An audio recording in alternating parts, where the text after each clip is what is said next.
It started to, especially, I guess, over the pandemic, that didn't help. But then when things started kicking back up and seeing my friends, former tour mates, former bands go out there and be successful, it was just serving as a reminder that I wasn't doing it anymore, and kind of didn't let me actually get fulfillment and get satisfaction from my day-to-day life, and just let me live in another world that I wish to be in, and let me, like, fantasy fulfillment. I'm like, fuck, I'm not doing that anymore. And this is what I'm constantly seeing that day in and day out, man. It was just getting to me, getting off of your Instagrams, your Twitters, your Facebooks, and just not looking at them ever. I honestly felt like a lead weight had been lifted off of my chest. Hey, what's up, Vox&Hops heads? I'm Matt, the vocalist of Cryptopsy and the host of the Vox&Hops Metal Podcast, brought to you by Sound Talent Media and Evergreen Podcasts, where I sit down with fellow metal musicians, talk about their lives, music, and craft beer. Hope you had a killer weekend. I most certainly did. This Vox&Hops episode is presented by Heavy Montreal. Heavy Montreal are Montreal's premier metal promoter, and I'm very stoked to have them behind the Vox&Hops Metal Podcast. They have some killer gigs throughout the month of October here in Montreal, such as the Tour to End All Tours, featuring Sabaton and Epica, as well as the Trivium Between the Buried and Me, Whitechapel, and Chemist show. It's going to be freaking awesome. If you want to grab tickets to either of these shows, you can head on over to their website, heavymontreal.com. I've put the link to that in the description of this podcast. I'm going to be at these shows, so you should be there too. Come party with me. Now, before we jump into today's episode, I'd just like to ask you to follow the Vox&Hops Metal Podcast on the podcast platform of your choice. But more than that, I would love for you to tell a friend about the podcast. If there's someone in your life that is a killer extreme vocalist, well, you should let them know that the Vox&Hops Metal Podcast exists. You can tell them that there are over 360 episodes where I sit down with some of the world's best musicians. We talk all about their life and music while sharing a craft beer. If you would encourage one of your killer vocalist friends to become a future Vox&Hops head, that would be something that I would truly appreciate. Now, today on the podcast, I'm very stoked to be back with Monte Barnard of Lesser Animal and Emberthrone. Get ready, everyone. This is Vox&Hops episode number 370. I warn you, what you are about to hear is very disturbing indeed. Hey, what's up, everyone? Today I'm back with Monte Barnard. After many months and days and many episodes, finally back with my friend Monty. Let's start with a very simple. How are you doing? I'm doing great, man. Living up here in Portland, Oregon. It's been an absolutely fantastic summer. I keep saying it's been a suspiciously nice summer. I mean, it's been Valhalla up until like this week. Some of the NorCal fires are making their way up this way. It's kind of smoky today. So I'm bunkered down, hanging out with my friend Matt. I've got a beer ready, locked and loaded, good to go, and happy to chat, man. Absolutely. Always a pleasure to hang out with you. I met you. You were singing for the Kennedy Vale on Devastation on the Nation, I want to say. Am I correct there? So, yeah, I believe so. 2016, 17, something like that, a minute ago. Yeah, man. And then I bumped into you after that at Brewtal Assault, where you were fronting Fallujah at that time. I bopped around a little bit, filled in here, playing there. I just love doing it, man. Any chance I can get. But now I've got some projects that are mine, some stuff I've built from the ground up with some friends. Stoked to talk about it. Absolutely. Obviously, we're talking about Lesser Animal, Emberthrone. We'll get to that. Vox&Hops is all about hanging out with my metal friends, talking about their lives, music, while sharing a craft beer. You have a craft beer there. What beer is that? Present this beer. What are we going to be sharing virtually today? It's Attention Please by Bearded Iris. It's from Nashville, Tennessee. 8.2%. It's a double IPA. It's a little early my time here in Portland, but it's a Saturday, so let's kick it off right, brother. I appreciate that. On my side, I have 4 beers, which I will only drink one, but I will let you choose. Okay.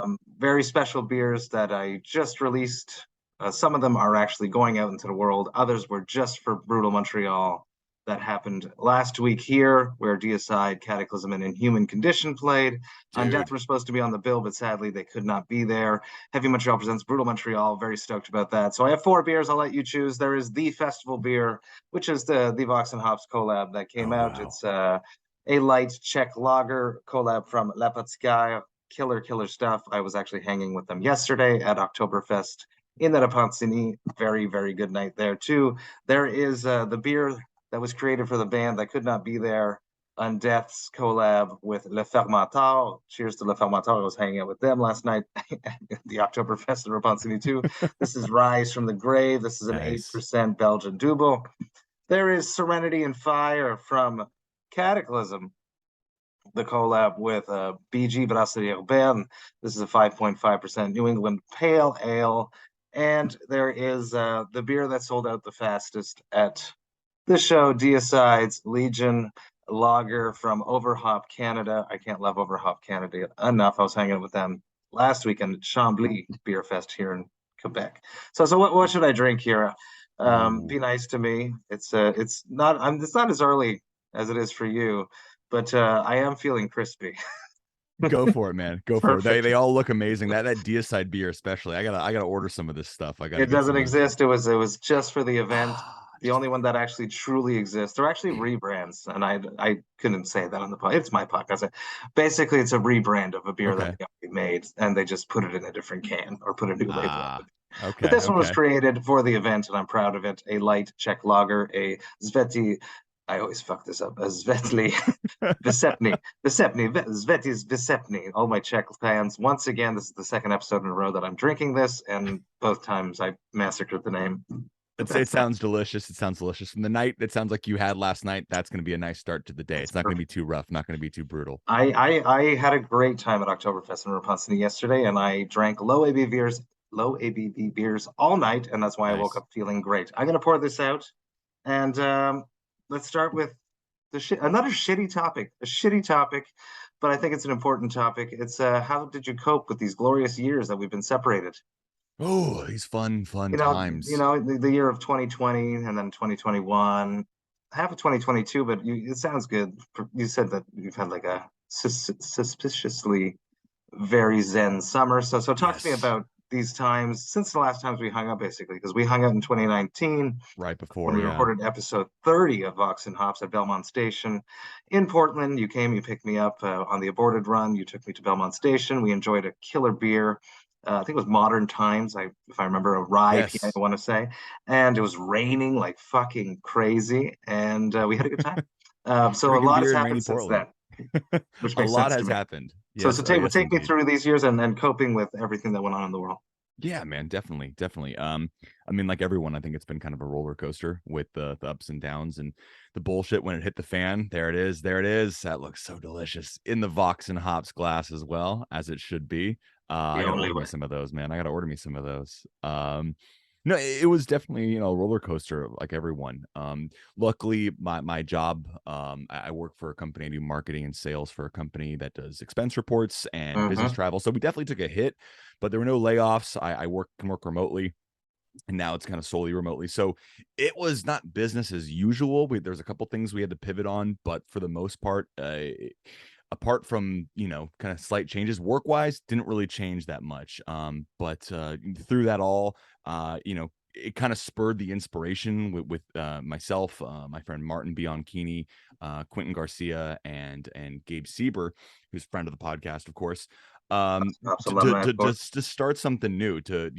We've all collaborated in the past in different ways, shapes, and forms, and we thought, kind of one of those. There's a pandemic going around the world. We might not live much longer. How finite is this existence kind of a thing, really existential, especially like, for live music in general, doing it kind of taking a step back and reflecting on what we love to do. And we lit the fire under our ass. So we wrote that EP. We worked, just night and day on that. Martin's an absolutely fantastic musician. The shit he was writing and the collaboration was not only really fulfilling from a creative standpoint, but just I love those guys. It's, again, dudes I've known for forever since my start playing music. So it was just kind of a no-brainer to start that. So that definitely helped take that aside. Got married in the woods. So instead of spending a bunch of money at a big party, with a bunch of our friends who I'll get to talk to for 30 seconds, each we went out to the woods in Washington and by this beautiful river in this cabin, and like 20 of our friends all drove in, or rather family and a couple friends. They drove in, everyone got tested, everyone was safe. This was like August of 2020. So really at the height of it. When everyone was still very comfortable with everything. Exactly. It was nerve-wracking, but it was so cathartic's the wrong word. It was so just invigorating to get back together with everyone to kind of remember, what matters. And got married, used the money we saved on not having a giant wedding to buy a home. So bought a house in Portland, settled down here a little bit. Next year, I think a baby's going to be here. We'll see. We're working on that, but that's kind of that's the next step in that.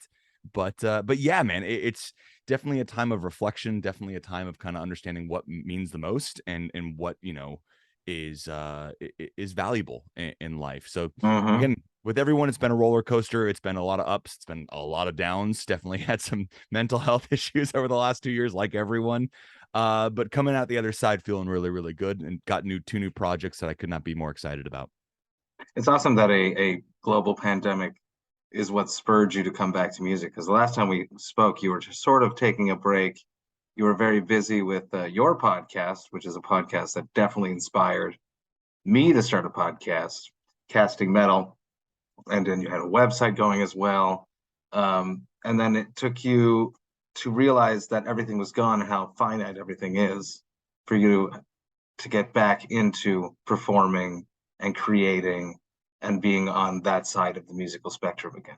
Yeah, definitely. And I'm apprehensive to listen to that episode and hear my probable perceived bitterness, because I was thinking back to that talk. I'm like, man, I probably sounded like a curmudgeonly old asshole, like jaded, no. push through the system and spit out the other end. But no. Yeah, it definitely is a silver lining. I've actually joined up with another established project, so got 3 in my back pocket. The third can't talk about yet, but suffice to say, very excited about it. They've been around as a project, as a band, for I think close to 2 decades.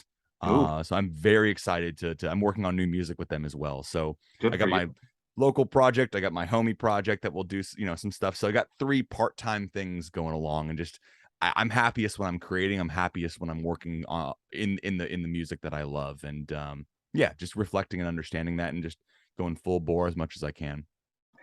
Casting Metal definitely inspired me to do a lot of things. One of the things that you most definitely inspired me to do was to get involved with Devastation on the Nation. When I saw that you were a sponsor, I was like, that's a good fucking idea. So the next year I hit up DeFonz and I was like, can I sponsor this thing? And then that happened, and then everything got canceled. And then he wrote me over the summer. He's like, I'm doing it again. It's coming back. I was like, can I be a presenting sponsor? There you go. I was just ballsy on my couch after a few beers. You don't ask, you don't get, man. Exactly. Talking about Casting Metal, hanging up your podcast hat. Talk to me about that moment. What moment did you know that it was no longer something you were going to do, or was it just on hiatus for now? Well, I mean, Casting Metal came about because I love touring, and I love this scene. I love this community, the industry. And I wanted to talk shop with guys I've toured with. I wanted to kind of talk, kind of intermingle and kind of have that kind of inside baseball chat about that. But then I stopped touring full time. I stopped touring, as much as I was. It was definitely tapering off. And I did a few episodes that more or less just kind of felt like press. And it might have been, it might have just been, a bad couple batches, and not no shade thrown to any of my guests. Everyone was absolutely amazing and wouldn't trade it for the world. But there were a couple episodes I did where it just felt like, I don't really know this guy, I don't know him. And I'm asking questions. I'm trying to spur up, put my Joe Rogan hat on or whatever, and just kind of get that conversation naturally going for the podcast, for the content, and the answers I was getting and the interaction, it just felt like I was just press. And I'm like, well, I'm not really touring anymore. I felt kind of disjointed from that world a little bit, and I didn't want it to just become me being like, all right, Monty with Casting Metal coming at you. All right, so how's the tour going? The new record, what's your inspiration on that? And just asking the bullshit questions that I know these guys have to answer, day in and day out, because I've been there firsthand. And that kind of just put a sour taste in my mouth. And I definitely have considered bringing it back in some way, shape, or form. It's definitely been in my back pocket, and I'm honored to hear that I inspired you, because Vox&Hops, watching you guys grow, watching your collaborations with Heavy Montreal and all the beer companies, it's fucking awesome to see. I mean, Thank Matt, you so much. You're a legend. I've been a huge Cryptopsy fan. I'm gracious and honored to call you a friend. And yeah, just your success, man, has been lighting me up ever since. So thank you so much. Thank you. Thank you. And it is interesting that a part of yourself found that you didn't want to do this anymore. You didn't want to become another press stop, because publicists love to find us. And I never fit into their box, right? I won't pick a time, so they have to fall into my time slot. So I'm super annoying for them.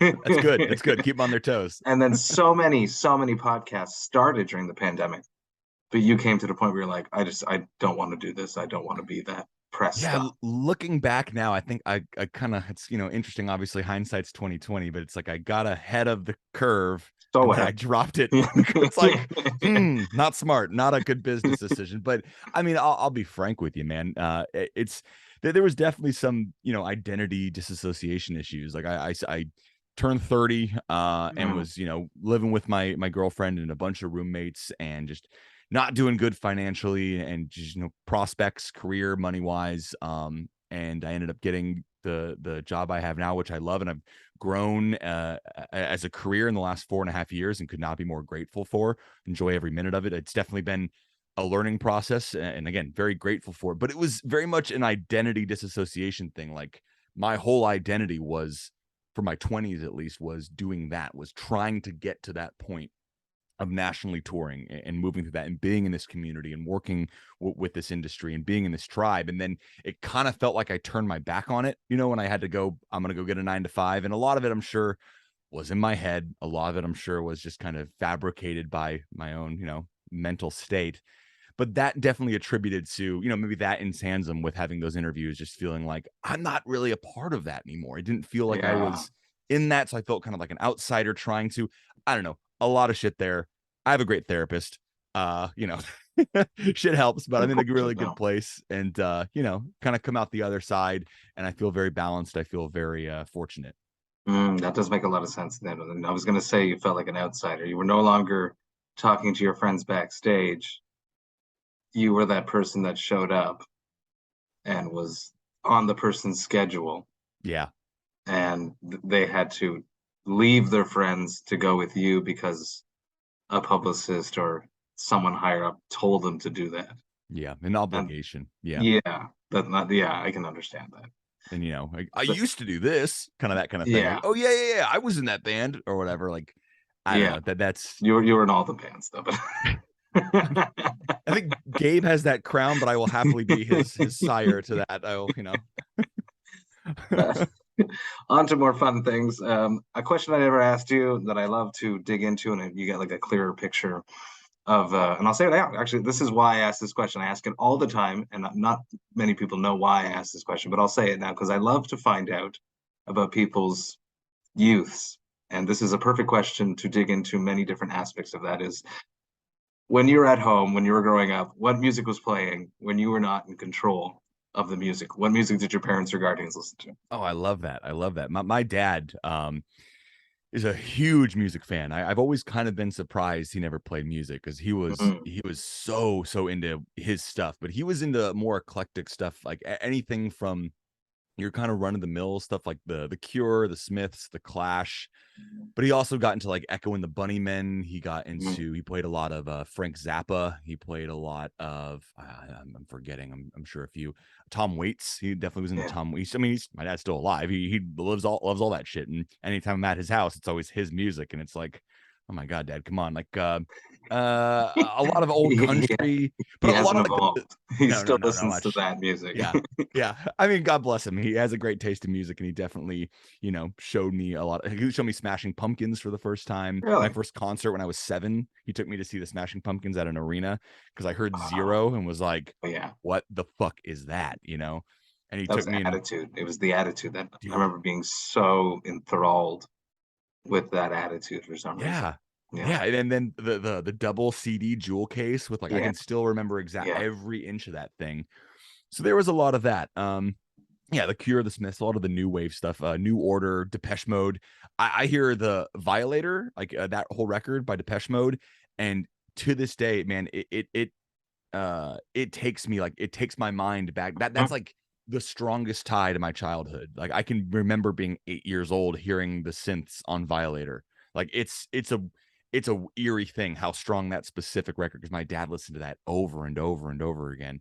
My mom, definitely loved music as well, but she was more into, your Madonnas and your Sheryl Crows and your what's that? What's a lot of like kind of country twangy singers. She's from Mississippi, so she's got more of that country twang to her. So definitely an eclectic approach. But my mom tells me that "Rock the Cradle of Love" by Billy Idol. She had that tape, and I don't remember this obviously, but when I was a toddler, I told her to replay it so much that we wore Really? out the tape. That was That's your song. the legend she tells me is that the first song I do ever remember was Paradise City by Guns N' Roses. And I Really? remember every word to that being like 4 years old. And then Wow. it just compounded to be heavier. I heard Smashing Pumpkins and loved that. And then it was Metallica. And my dad took me to see Metallica when I was 9. It's a good And, dad. I think he might regret it. I mean, I'm doing fine now. I think sometime around 24 when I was, There was a dark moment where you're like, Yeah. I'm gonna just live in this van yeah, and yeah, I'm gonna drive everywhere and I'm gonna play for basically no money yeah, for no for the money next- and no people. 6-7 years of my life. Yeah, but yeah, there you go. Was there ever a moment that you brought something into the house that was too extreme? Or were they like, here's a pair of headphones? Or was it ever turn it down? Or I remember the conversation of the parental advisories, like the warning stickers, kind of Tipper Gore. Yeah, Goddamn Tipper Gore. fucking Tipper Gore, man. I remember the conversation. I remember the exact stoplight we were at when my parents told me the age I could be when I could listen to non-censored music. That's how Really? I remember the exact place we were. And then I remember they told me when I turned 13, I could listen to non-censored music, and I had just turned 12. What did you want to listen to? What was censored at that time that was cool? A lot of Korn. stuff. Okay. Korn Issues had just come out, and I was I wanted it. And I'm sure I found other ways around it, but I had 100%. a handful of censored issues. I remember censored records rather. I remember buying Slipknot's Iowa. Yeah. The day it came out, and my parents, like my mom, like looking at it and being like, I don't know, and having to like listen to it and be like, I guess I don't know. But they were cautious about it, but they weren't too extreme. My parents aren't religious whatsoever. Mhm. So I think they were just kind of like, this is fucking intense. And I just wanted the next heavier thing, it couldn't be heavy enough. It couldn't be brutal enough for me. And before MySpace and, the advent of, full internet sleuthing, I kind of had to just go by what was the heaviest in the mainstream. But then bands like Killswitch and Shadows Fall and Lamb of God started to get big. And then I'm, hearing Black Dahlia when I was 15, working at a Baskin Robbins ice cream shop and being like, what is that? Where was it playing? Oh, dude, I remember this guy that worked in the complex. He drove up in some like fucking augmented, messed up like lowered Geo Metro. He had a Geo Metro car and thought it was cool, and he like tricked it out, and he came just fucking burning into the parking lot, blasting Unhallowed. And I remember I just hearing it from his car and thinking, I had Killswitch and Shadows Fall and Zayo going on, and I was like, that's like the bridge to real death metal. That's like, I wasn't ready for your Deicides or your Cryptopsies quite yet, but hearing that was like, oh, there's still some melody to it. I never heard At the Gates either, so I was like, exactly. This is I feel like that's like that was the perfect transition band for me. Exactly. Yeah. So yeah, there you go. I love that. Issues is the only time that I lied to my parents about and got money for something at school that I needed, and I went and bought Issues. And I think I've said on the podcast before, but I apologize to my parents again if they have listened to this. Have you sorry to digress off that record, but have you heard like the stories behind that record on like the mixing and how much it costs and how much time went into it? Have you heard any of that lore? No, but there was another one afterwards that cost even more though. That's what it was. Right. You're right. It was Untouchables. That was the one. I got they mixed each up. had their own mansion, and it was just pure debauchery, I think. And something like I was reading some interview or watching something with some engineer, and that like if you have like a lossless audio like Macintosh system, the balls to the wall, most badass audio system, Untouchables, that what's that single, the gong Here to Stay, Here to Stay or whatever. Yeah. But apparently that is like, if you have it do it right, that's the heaviest fucking thing ever recorded. Apparently they like re-recorded it and had just millions of dollars thrown at it. I don't know. Apparently, this interview that I remember seeing in years gone past. That's But how my brain works too. You know that, right? yeah, That's why yeah. we're good at what we do. So now, of course, I want to like, okay, the 14-year-old in me is like, yeah, dude. My wife is actually seeing that Korn and Evanescence show. I'm at a bachelor party next weekend, but her friend was like $30 lawn seats. Let's go. I would totally go. I still listen to Korn. I'm a new metal child. I definitely still listen to Korn. Yeah, man. That was the last show I saw before the pandemic. It was like a week before it shut down in Portland. Yeah. I think mine was Vader and Abysmal Dawn. Oh, hell yeah. And or Ingested and other bands that I apologize. I can't remember who was on that bill, but it was Ingested because I partied with them. Nice. You already mentioned your first show, another classic, Smashing Pumpkins. What was your first metal show, like extreme show, underground show? Do you remember that? That's a good question. Memory. I'm sure it was something local, because in my teen years in high school, me and my best buddy, we would just go down to the local venues, and we'd drive like the 45 minutes down the hill to Sacramento and the outlying areas. And there were 3 venues, the Boardwalk, which is gone and come and gone and come and gone and come back over and over throughout the years. The Underground, which was run by a church, which Gabe's mom actually ran. Weirdly enough, she was an administrator there, which is kind of funny. And then another place called Club Retro. Anyway, I digress. We would go and we would look up online what the band names were, and if one sounded like it'd be something we'd like, we'd just go. And there were $5, $10 shows, and that's just what we would do every single weekend. Shout out to my buddy Garrett Putman. We would do that. Just we were straight edge, so we didn't drink or do drugs, and all we wanted to do was see live music and do our fucking ninja dancing. I don't know. But the first thing I remember being like really it was a Canadian band called Closed Casket Requiem or something like that. It was Closed Casket Funeral. Might have been that. From I had Ontario. I remember they were Canadian, so that might have been it. And they were there and they played to nobody.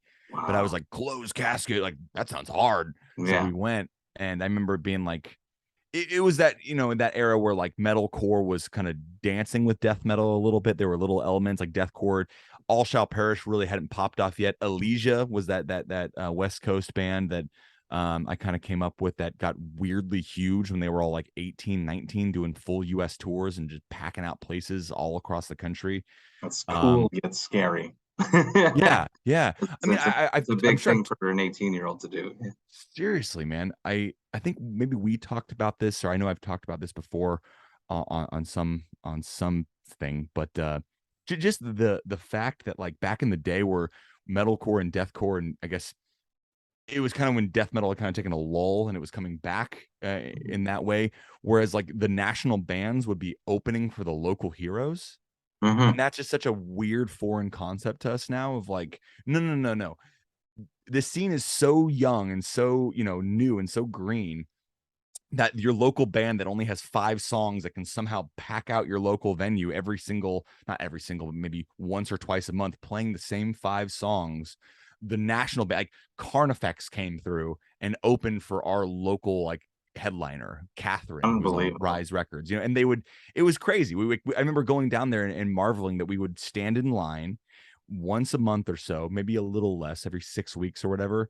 They just milked them, man, and they would play like the same 5 or 6 songs, and we would pay, and it would sell out every month. And then whatever national band they'd get on as an opener. And I remember seeing all these bands that are just legends now opening for my local dickheads. I don't know. No shade to Catherine. They were nice guys. The band that comes to mind in Montreal that was like that was Blessed by a Broken Heart. They were so popular here. They would totally, I think the same situation. People would leave, so they had to play last, right? Yeah. Dude,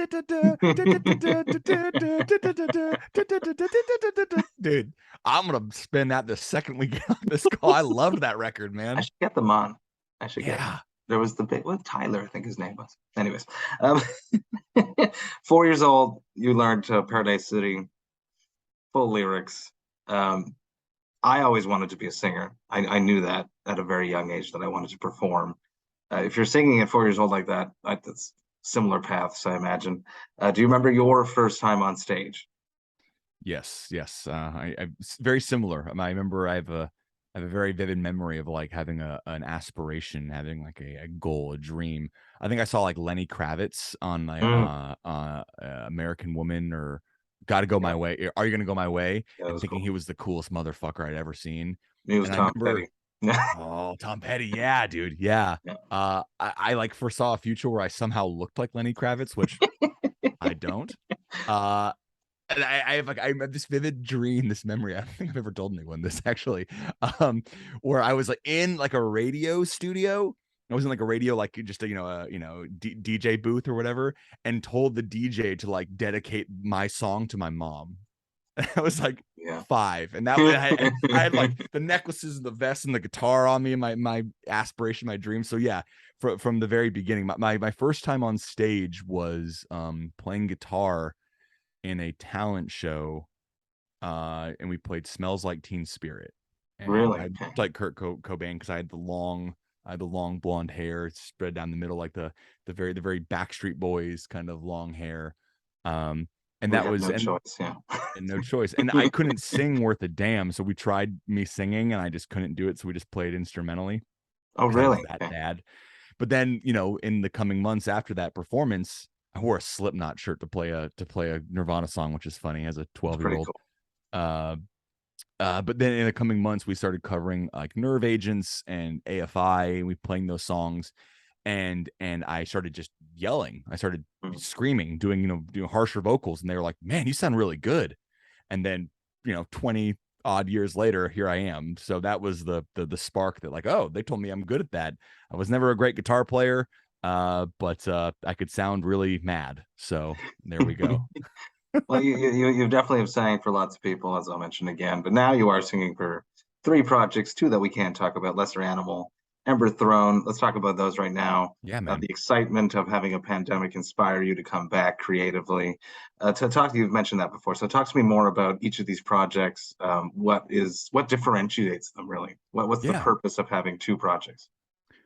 Great question. So Emberthrone is definitely more of a melodic, I don't know, technical deathcore, I guess. Martin Bianchini, the guitar player who writes the majority of the material, he is a very eclectic individual when it comes to his inspirations. He's a ghost writer for Dance Gavin Dance, the Ryze Records screamo band or whatever, like the last band to survive the 2-singer like phenomenon that we all experienced in the late 2000s. He's a ghost writer for them. I think he's written at least 10 songs that have been on the last few records, respectively. So again, he's done that. He also does a secret band, which is their side project, which is basically the same lineup sans with Martin, and then no clean singing, just all harsh singing with John. So his mentality writing like death metal stuff is really interesting because Martin, I love him to death, and you should have Martin on because he is. I'm not lying. I'm not being grandiose. He is the funniest person I've ever met in my entire life, and everyone I tell that to, and everyone I introduce him to, agrees with me that this guy is. It's a crime he's not using his brain for comedy and making money on it. Anyway, could be like a later in life. Discovery, changes.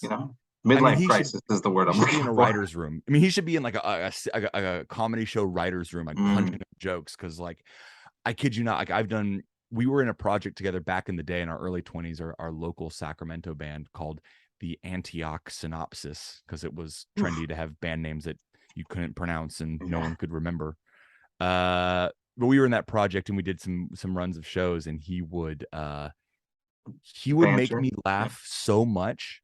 Matt, he would make me laugh so much, man, that like the next day we'd be like going to the venue, be driving to the next city, and my abs hurt. I was in physical pain. He would keep making me laugh, and I had to I remember specifically getting angry at him, saying, "Dude, shut the fuck up! You have to stop making me laugh because I won't be able to. It's going to be painful to perform tonight. Like, stop making me laugh. Like that's." It's like that, dude. Anyway, working with Martin is just, I love the guy. He was supposed to be a groomsman in my wedding before we didn't have the full wedding, but He was at my bachelor party. He's one of my best friends in the world. Shout out to Martin. I love the guy to death. And just kind of but basically his eclectic nature of how his mind writes death metal. He doesn't really listen to much death metal. He doesn't listen to much tech death. He has his bands that I think he digs a lot, that are in that world, but he doesn't like learn other people's songs. He just writes from the mind, from the heart, what he wants to do. So I've always really admired his writing style and really admired his material because it's so different. It doesn't fall into these boxes of like, oh, it sounds like this inspiration or that inspiration. It's just Martin's fucking unique mind writing stuff. So really wanted to not only, again, kind of scratch that itch again, because we worked together in the past, and I really love the Antioch record we did back in the day. I still really hold tight to that record. I still think it's great. And then obviously working with Gabe Sieber is one of the fucking goats in the industry right now. The dude is seriously, I think he needs to buy a bigger stick to like fight off all the band offers he's getting. Cause in the group chat, he keeps telling us some of the offers he's getting. And he's like, man, I need to be home for my kid's birthday this year. So, God bless him. He's an amazing drummer, an amazing guy. Not a single bad word to say about him. And then our bass player, Quentin Garcia is, he's a jazz bass player. He plays in like a wedding cover band. The guy is one of the most skilled musicians. The guy is an amazing mind. He's our whole technical side of it. We built out a whole system for in-ears, for backing tracks, for the whole system. He's that whole technical mind of, he's just that. So we got a really solid crew going together on doing this project. So again, the purpose of that was just being with friends, making music we love. Everybody's, a professional in their own right. Everybody knows each other. And again, that pandemic kind of kickback of, why are we not doing this? We love doing this. What have we been waiting for? Exactly. Yeah, exactly. So I'm really excited to get on the road with Cyborg Octopus and Devils of Lodun. Great dudes. Have played with them both in the past. It's going to be a short run, but again, it's a part-time thing. We all have, wives and kids or jobs or mortgages or, whatever. So it's something we'll get back on the road and scratch that itch and just, be with my friends, be out there doing what we love. Couldn't be more stoked on how the record turned out. And we're working on EP number 2 right now. Very cool. Godless Wonder. That was the EP that came out. Sir. Killer. You'll get to play in front of people again. It's going to feel nice. Yeah, we played our first show with Fallujah. Ironically, which makes sense. Which makes sense. Yeah, they had a routing date home from their tour with Rivers, I think it was, and it was in Reno. And the guys in Emberthrone all live in Sacramento. I live in Portland, so flew down. Ripped that gig, kind of ripped the Band-Aid off and kind of started that. It was fun. Got up on stage with Fallujah, did a song with them, butchered a part that I'm really glad didn't get put on the internet. We were drunk. We were having fun. Home and you Google it, and you're like, "Oh no!" Yeah, no, I knew. I was like, but oh man, they all had in-ears in. There was no wedges on the stage, and it's Andrew's doing some crazy. Someone should have been tapping your leg or something. I don't know. That's what I told him that whole 9-week tour I did with them. Hey Scott, just tap my leg and I'll know. So yeah, exactly. Playing in front of people again. And then to the other point, Lesser Animal. That's a Portland-based project. So I just, again, like I said, I'm happy when I'm making music. I'm happy when I'm going to band practice. I'm happy when I'm working on stuff. And those guys are, again, people I've known for the most part. The guitar player is Jason Bardoni. He played in Arsonist Get All the Girls, the Century Media band, for a good 10, 15 years, I think, if not, I think about that.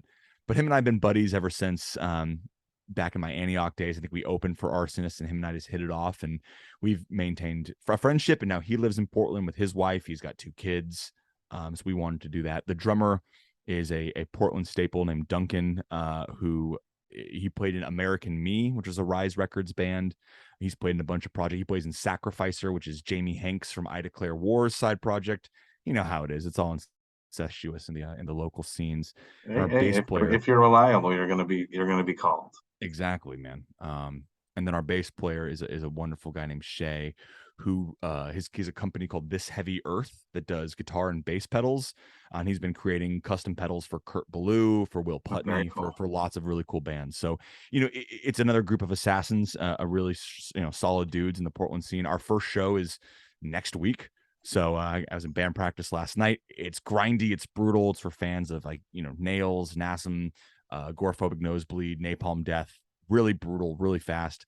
We're all pissed off. We've all been stuck inside. We're all friends. So I don't know. Yeah, I'm very excited about that. I think our music video should be out by the time that this video comes out. So we shot a video, another video as well. So that will be coming out. So check out Lesser Animal. It's called the Gnashing EP, and check out Emberthrone, Godless Wonder. Both are out and available now. Very well done. I do like the way that you package things, and when you release something, it looks like polished and well thought out and organized versus just dropping a single and, oh, my EP's out now. It's like you built something. I don't know if you had like publicist help or if it's just the experience of doing this for so many years. The Emberthrone project, we partnered with Seek and Strike Records. Randy over there is a industry staple. He's worked at Victory, he's worked at Sumerian, he's worked at Century, I believe. Don't skewer me, Randy. I don't remember exactly. He's worked everywhere, I think. But he built a team when he started Seek and Strike, and they definitely helped leaps and bounds to push that record and to get that to the success it's gotten. And we'll continue to. We have a really great working relationship. I'm excited to see other opportunities come down the pipe. But again, just kind of being in the industry for a minute, especially with with Gabe's namesake, Martin and Quentin as well. We built a team. We built management. Got an agent. Got a label. We wanted to do it right. We didn't want to just drop it and say, "Hey, here it is." I want as many We're people famous as now. possible. Yeah. We got our first royalty check yesterday, and oh boy, the group chat's been lighting up with memes and gifs on how fucking funny that is. But it's not about that. We just want the more ears hear it. Yeah, exactly. Something that is important to you is you mentioned a few earlier, mental health, taking care of yourself, disconnecting from the internet. Talk to me about the choice that you've made there recently. You made a post that you're not there very often. I've had my whole Facebook downloaded because I was going to delete it. Nice. A few times. Then I started the podcast, and that made that decision very difficult. But talk to me about that, please. Yeah, definitely.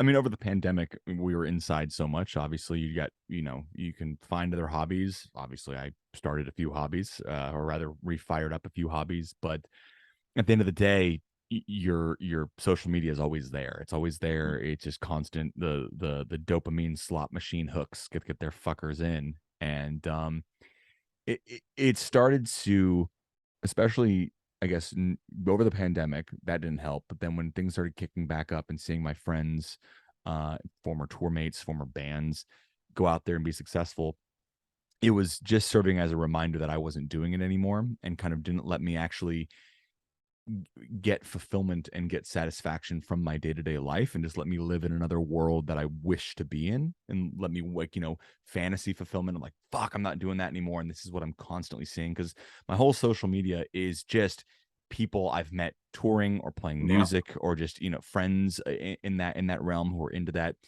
It's what I love more than anything in the world. So it bears saying that was my entire feed effectively. Absolutely. So seeing that day in and day out, man, it was just getting to me. I don't even want to think about it, man. It was just shot. But nuking, they're still up, because every time in my project we'll put something out I want to post about it, just to hop over there, post about it. Here it is. I'm proud of this. I'm not going to engage and see the bad news of the world all day. It's either the bad news of the world all day long, or just my friends doing way cooler shit than me, so it was not good for the day in, day out. So getting off of your Instagrams, your Twitters, your Facebooks, and just not looking at them ever, I honestly felt like a lead weight had been lifted off of my chest, and I cannot promote it, and cannot I can't promote it enough to my friends. I can't say just do this, do that. I can't say that enough on just the value of it and how much better I feel. That it's just, you think you're going to miss out on something, and you're not missing out on anything. So cutting that definitely felt great. That's been kind of not a 180, but I can feel a legitimate improvement in my mental health from that. And then going further off that, I realized that kind of I pivoted to, you know, it's not social media, but you're still addicted to that dopamine slot machine, that Absolutely. right? That addiction, that instant gratification. That instant gratification was pivoted from Facebook and Twitter being my main sources to YouTube. So just watching bullshit all the time. And then subconsciously, if your brain is always getting a drip from that, then if you don't have to do something for work or around home, you're not going to do it. If it's not life or death, or just, you're going to get fired if you don't do this thing, you maybe won't do it because your brain subconsciously just, it's a learning organism, right? It's a learning organ. It's going to follow ways and grooves that you put in.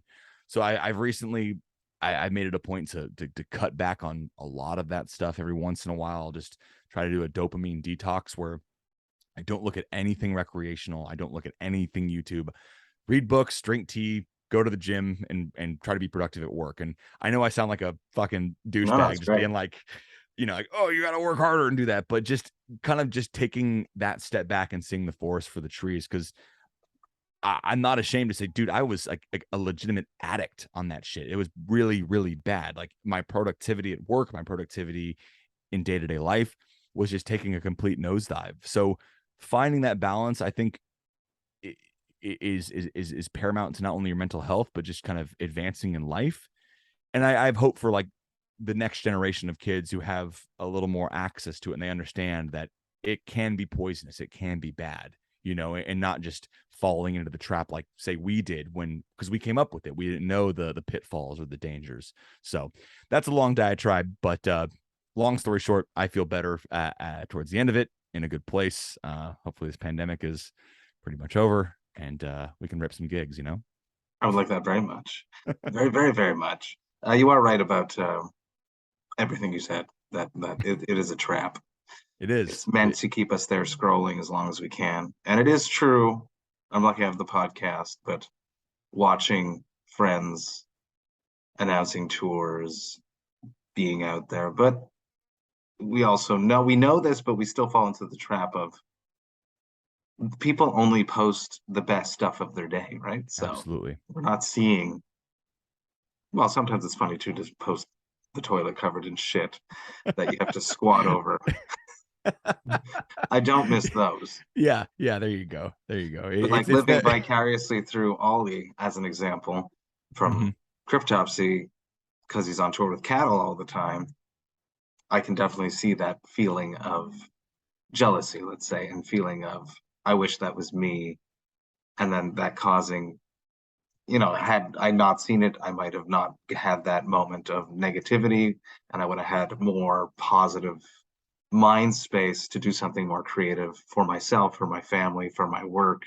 So I do see what you're saying. Yeah.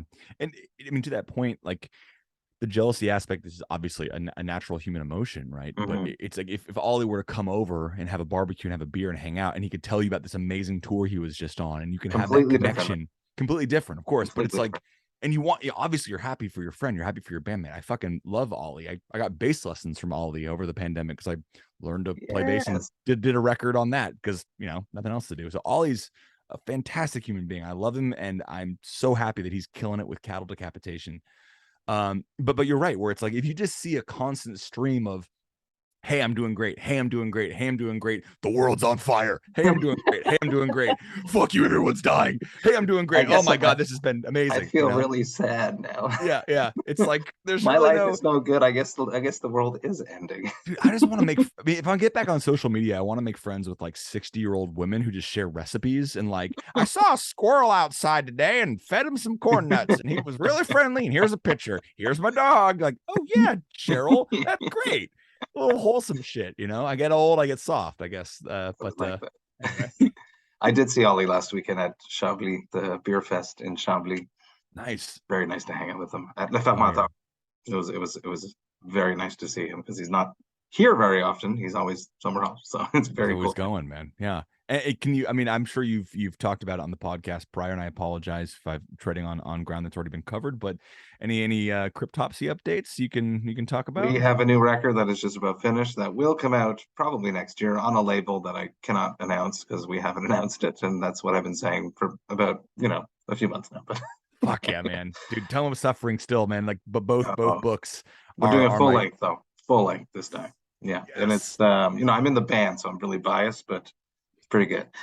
Dude, I'm so yeah. stoked. I'm so fucking stoked, man. The recent stuff you guys have been putting out is on my gym playlist. It's on my running playlist. It's like Amazing. it's on that, like, it's definitely on my, like, if anyone, I don't know why I think about this because this is a weird thing to think about, but if anyone was like, what's like death metal? Like, what is that? I'd be like, check this out. Like, Cryptopsy is in that playlist of like, no, Very here's cool. the real shit. So, dude, I'm over the moon. I'm very Well, thank excited to you. hear what you guys have been cooking up. It's an evolution, but it's definitely still Cryptopsy, and I'll talk more about it after we stop recording. Fuck yeah. I love collabs, as you see here. I like to make things with my logo and other people's logos and killer beers, which is delicious. What would be the perfect collab for Monty? What would be something that would really fit you? Obviously, me, beer makes sense. I've made coffees, I've made teas. I love that shit. But what would be something perfect for you? That's a really interesting question. Wow, I've never thought about that. I do enjoy marijuana. I do enjoy that very much. I've very much been a fan of microdosing psilocybin as well over the pandemic. I have a contact that I've worked with that has set up a pretty impressive industry that if it does get legalized in the recreational sense, he'll be able to turnkey. And I'd love to go into business with him as more of less of a sales rep. But been working kind of in that capacity. So I'm a big fan of kind of looking into new methodologies for mental health and just understanding, yourself and that. So that's a little hoity-toity. I've loved running for a long time. I had an injury over the pandemic. I was hitting it too hard, and I'm kind of coming back from that. So I don't know. I always thought metal and running and just any kind of physical activity is cool. I'm not a total gym rat. I've been back pretty recently and been enjoying that. Damn, Matt, that's a good question. Collaboration. Something along those lines, I suppose. I do love beer. I do enjoy beer, but I don't think I enjoy it to the degree that I'd really have the fire behind me. Like a mushroom running club. Yeah, exactly. There you go. Take a micro dose, 0.2 grams of psilocybin, hit the trail, listen to some Cryptopsy, have some kind of content collaboration there. Groups. Yeah, man, that group, like tribal running. Well, you do interviews. Yeah, there we go. Okay. So I don't know. I've worn a lot of hats. I've enjoyed a lot of different things. That's a really good question.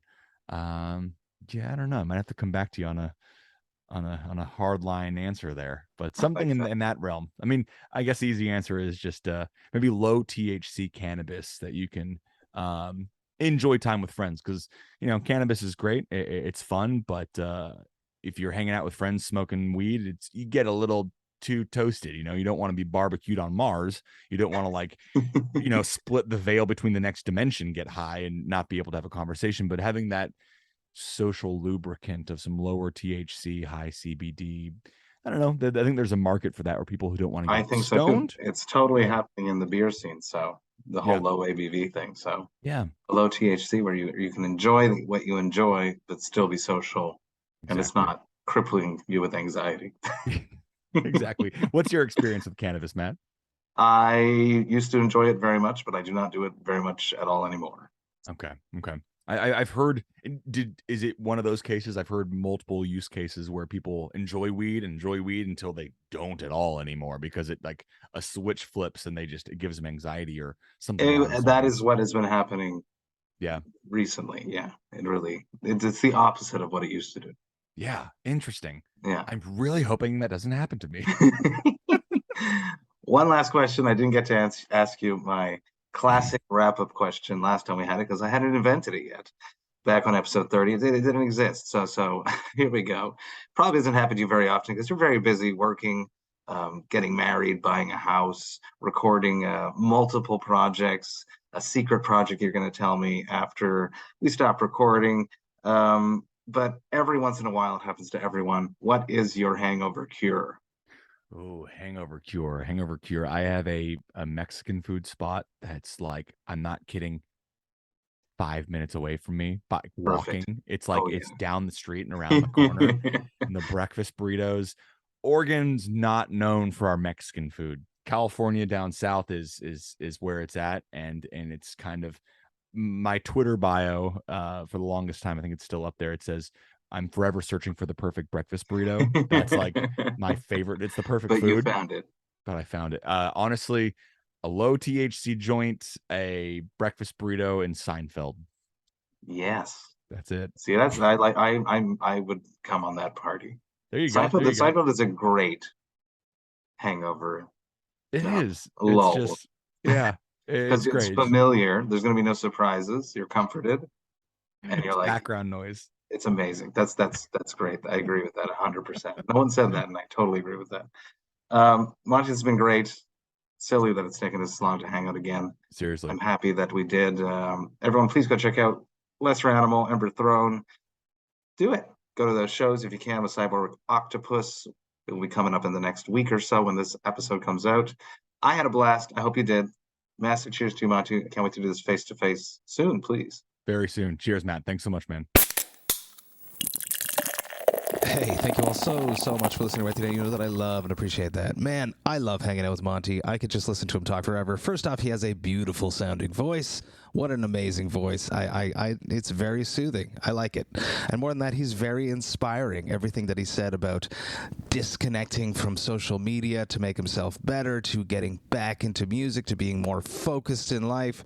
Very inspiring, and I'm very stoked for everything that he has coming up. Lesser Animal, Emberthrone, the top secret band that he told me about. After we stop this conversation, trust me, get excited, people. Monty's going to be all over the place. Massive cheers to Monty for hanging out with me once again. Over 300 episodes later, I love that so very much.